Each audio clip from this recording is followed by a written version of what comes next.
پرون یو تپوس شوی دی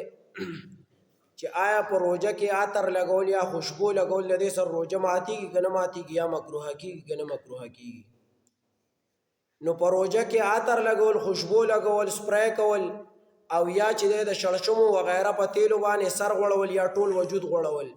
د دې سره نه روژه ماتېږي او نه پې مکروه کېږي اگر چې شیشې ته پکې هم ګوري. نو په خوشبو لګولو، په عطرو لګولو او سر غوړول یا ټول وجود په تیلو باندې غوړول د دې سره روژه نه ماتېږي او نه پکې څه کراهت راځي. دویمه مسله، دویمه اهمه مسله ده، په روژه کې د ورځې ښځه یا سړی دنداسه مږلی شي که نه شي مږلی،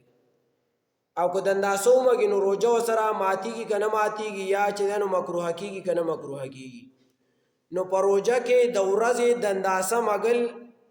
چې کله تینا دا ترخی اوبو یا ذرات کته تیر نشي نو دغه دنداسه مږل وله مکروه دي، او که چېرته دا ترخی اوبو یا د دغې نه څه ذرات کته تیر شو روژه پاسي ده، د کفاره پې نشته دی. نو په روژه کې دنداسه مږل څه دي؟ نه دي کول پکار د ورځې. هو د شپې نه دنداسه مږه یا د پیشمني په ټیم کې د بانګ نه مخکې، او بیا لکه یو اشکال پکې دا راځي یاره جي مونږ چې را دنداسه را شپې نه ومږو نو سار بیا چې مونږ روژه کو نو چې ماښام بیا مونږ څو روژه ماتو نو هغه شونډې خو زمونږ سپینې شوي یا خو له اول سرې بیا سپینې شي او وری هم سپینې شي نو د دې نه خو هغه سوروالی کته مونږ تېر کړی نو په دې کې څه مسله نشته دی، که دغه سوروالی تېرېږي که وری سپینېږي که شونډې سپینېږي نو په دې سره روژه بیا نه ماتېږي نه مکروه کېږي. خو چې د شپې نه ومږې چې د ورځې مږې دنداسه نو مکروه ده، که څه ذرات یې کته تېر شو نو روژه یې فاسده ده.